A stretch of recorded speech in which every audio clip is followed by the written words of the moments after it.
Hi, welcome back to the second part of our interview with Dr. Wissam Raffoul from Dimension Data. So let me ask you, let's focus a little bit on the cloud. What's the general feedback or the view from your clients about cloud computing? Well, if you look about it 18 months ago, when we were doing sourcing strategies, no one was talking about it. Now, every time they want us to do a sourcing strategy, they want the cloud to become an option to be explored, right? So they want key questions to be answered. Is it a viable option? Number one, can we do it? What are the risks associated with it? If we do it, can we govern it? So we want answer to all that stuff. And that's what we're providing. There is something unique about it we found in our research, which needs to be considered while you're doing a sourcing strategy associated with the cloud. In traditional outsourcer, you are not necessarily dealing with vendors who are software providers, right? In cloud, you have to make a decision by dealing with two types of vendors. The vendor which we call them software excellent type vendors, could be Google, could be Microsoft. At the same time, you're getting from them a sort of outsourcing service. So you need to make sure that they are experienced in delivering services. So as part of evaluating and establishing a sourcing strategy for the cloud, then the client has to strike a balance between the two. Shall I go with a more experienced outsourcer, and probably I'm not going to get the best value of the software available? Or shall I go with software excellence? I'm going to get perfect software, but that vendor is not really experienced in providing services. Especially we know that outsourcing matured over the year. I mean, the way outsourcer servicing were provided 10 years ago was far lower quality, and now all these vendors build a lot of skills in doing that.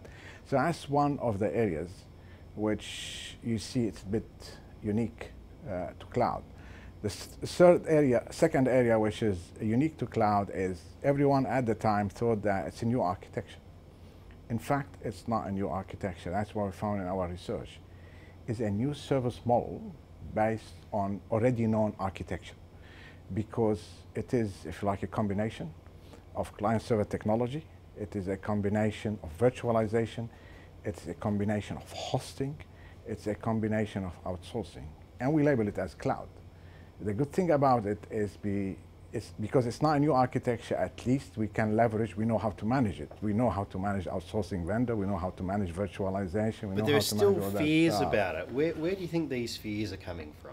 The fears are coming, go back to the fundamentals. Well, if I'm going to use it, is number one, will it be cheaper? Will it be better? Will it be quicker? Safer? The next part is, all right, so this is, if you like, the benefits of it, right? Is it cheaper, better, quicker?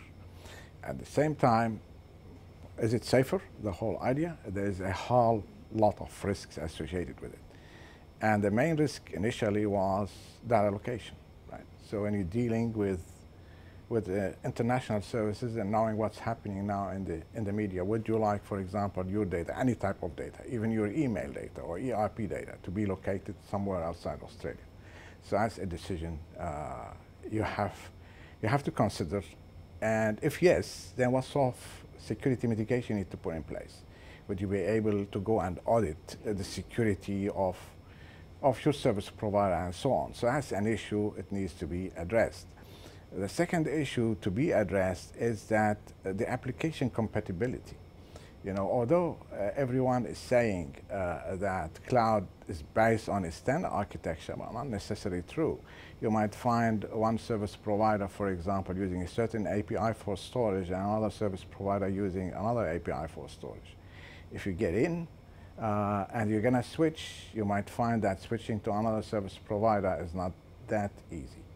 So that's another showstopper. The third area now, well, large organizations learned from outsourcing. So they figure out that it's not only getting in, we need to find a way to get out when there is a need. So by doing that, how we get out of, if you like, the cloud, should you wish. And now what, if you like, outsourcing, we are roughly in the third generation outsourcing. which means as a service provider, you need to comply to the buyer's architecture one way or another. And why the buyer wants you to comply to the architecture, because that's the element of control. If I want to get it back, I want to get an architecture I already wanted it. And that's not what, if you like, cloud is computing and is taking into consideration.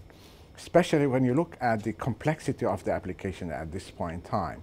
We've seen architecture up to 7 layers, where one could be B2B, one could be the portal, one could be the authentication, one would be the logic, all that stuff. And each one of them could be running on a different infrastructure, on a different platform. And what even make it more complex is the interaction between all of them. Many organizations, for example, put ERP in place, put CRM in place, and they still are not getting the right reports out of it. So establish a business intelligence type model around it just to get the right reports out of it. If you're gonna go and pick up one component and put it on the cloud, what about the integration with others? So the showstopper at this point in time is the integration. So if you are really a small site which gonna take a cloud services the way it is without changing it, given that the business benefits are there, that it's gonna be cheaper, better, quicker, right? And you not have a requirement for integration, it's a viable option. But still you need to consider that it's not simply throwing there, you gotta manage them, and the cost within that context is about 1% of the contract value. The requirement you're gonna put in place to manage them.